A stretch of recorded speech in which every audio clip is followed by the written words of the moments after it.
President of Archaeological Indifference, Vice President of Truth, Secretary of Statistics, Minister of Celebrity Injustice, Chief of Staff and Servant, Blessed page turner of the great book of misdeeds and overestimations, Bishop of the great climate war, Minister of the deteriorating sky,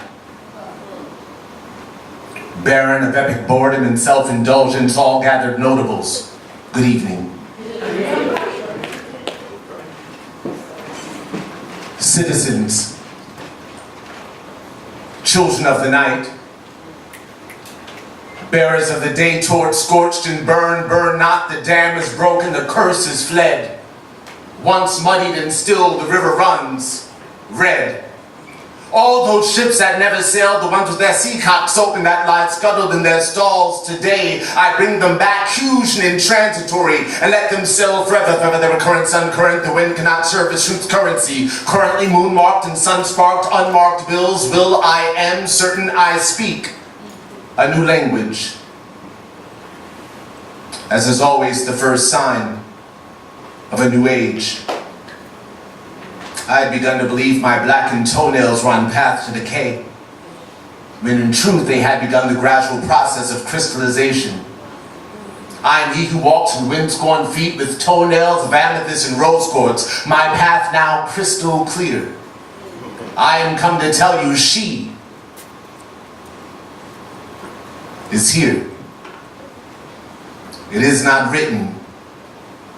No penmanship is ever cargoed with her character. Note, books are carefully folded far as void of autumn bound from the sun. Likewise she made a residence on the outskirts of history, on the dark side of the moon where the searchlight of the sun cannot spot her or rot her, the seed of forbidden fruit. Every tree has a hidden root, yet she has come to light, the swelling Patrick of vibrant dreams, and to think of the girlfriend I was tempted to break up with because she slept too much. I now know. They nurtured her there. They slept in packs, dreamt in cycles, nursed her in shifts, and became her on rotation. Unnamed every time she was named so that she would not be known even unto herself.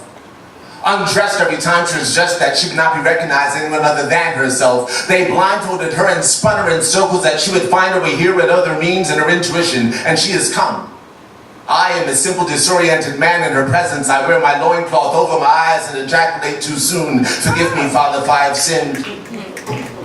I prayed to you and cupped the wind, and in doing so barred her entry into a century, 100 years of solitude. I will now pray with my hands outstretched, with these psalms etched into my palms. Most beloved, I am certain of nothing more than your existence. 1,000 ants hung under a log may find themselves exposed to my childlike search for you. My collie, flower. I'm eternally destroyed by your love. No longer am I eligible for any worker's pension. My friends laugh at me and talk behind my back. They say that you've changed me, and I am. I'm like a survivor of the flood, walking through the streets drenched with God, surprised that all the drowned victims are still walking and talking. Maybe there's hope. I rush to each victim's side, sucking what I can of you out of your various incarnations, pumping their stomachs and filling them. To touch them is to touch you, to kiss them is to kiss you. My friends, love is an art form, slightly removed from its element. And when they ask, what does this mean? I respond, I've made it up, but it shall be from now on. From now on, cities will be built on one side of the street so that soothsayers will have wilderness to wander and lovers space enough to contemplate a kiss. She kisses if she alone could forge the signature of the sun. I closed my eyes, although I never knew the difference. I stood before a brighter light, at lesser distance, and then a feeling. almost as if nothing were ever born to be repeated ever again, as if history had been as masterfully created as the Great Pyramids, and to reconstruct or relive any given moment after stem from an understanding of how the pyramids were built from the top down. And if one could understand such majesty, one would also understand that pyramids are first made of flesh, and that kisses are portals, our sacred breaths shifting through hidden corrals and passageways. I will find my way to eternity within you. When I can feel you breathing into me, I like a stone gargoyle atop some crumbling building, spring to life, resuscitated angel. I sweep through city streets, my wings outstretched, making mothers clutch their young and remember. And do you remember, dear ones, or has your history forsaken you? There are mysteries coded in song, chant sung round fires, all incantations calling forth this day. On this day, the drunks vomit in unison. The last night they drank from different cups. Children laugh and play, introducing their parents' invisible friends. A country girl smiles and two trees blossom out of season. Sea suns awaken, our mother has returned, awake us from uncertainty, one's title. Twice born of wooden ships, thrice flown to mother's hips. Mother ships case two lips, a poet's garden. 2 for 5, the going fast, your future's bargain. That changed to her, my name, the river's parting. Hurry up, things bury up, the sun is darkened. Rivers like oceans, oceans like answers, questions in cloud forms, raindrops and stanzas. To be or not to see or not to. She had eyes at 2 turntables mixed in between. My dreams and reality blend in ancient themes. The basis of Isis, cross faded to Ankh. The beat drops like a cliff, overlooking my heart. 6,000 feet above sea level. 3,300 bodies disassembled. The head bones connected to the cockpit, knee-jerk, ass backwards, dancing slaves in a mosh pit. Punk rock of Gibraltar, roll out, nothing's new. More blood dies than Mohawk, only this time it's you. And you never loved her voice, she possessed you, powdered her face and came on her headdress. Oil slick feathers, peaches cinch waterbed. Mother Nature's a whore. Sent the shotgun to the head, and it smelled like teen spirit. Angst-driven, insecure. A country in puberty. A country at war. The greatest Americans have not been born yet.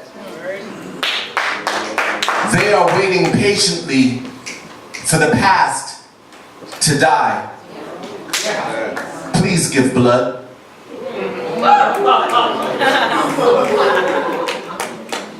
Those crumbled tablets were to share a story with the burning bush. Where is that voice from nowhere to remind us that the holy ground we walk on, purified by native blood, has rooted trees whose fallen leaves now color-code a sacred list of demands? Who among us can give translation of autumn hues to morning news? The anchor man thrown overboard has simply rooted us in history's repeating cycle. A nation in its saddened years that won't acknowledge karma. Where is that voice from nowhere? The ones your prophet spoke of. I hear voices of fear, disconnected from their diaphragms, dangling from coffee-covered teeth that spill into our laps and scorch our privates. There are voices from the sides of necks, some already noosed, dangling participles, pronouns running for sentence, serving life in corner offices and ghetto corners. Their voices are the same, dead to themselves, numb to the possibility of truth existing on that which they can palm in their hands, period. There are voices of elders, which seem to do no more than damage to our childish ways. For in many houses, wisdom no longer comes with age. So where is that voice from nowhere? That burning bush, that passing dove. For I hear the voices of generals calling for ammunition, presidents calling for arms, and women calling for help. Where is that voice from nowhere?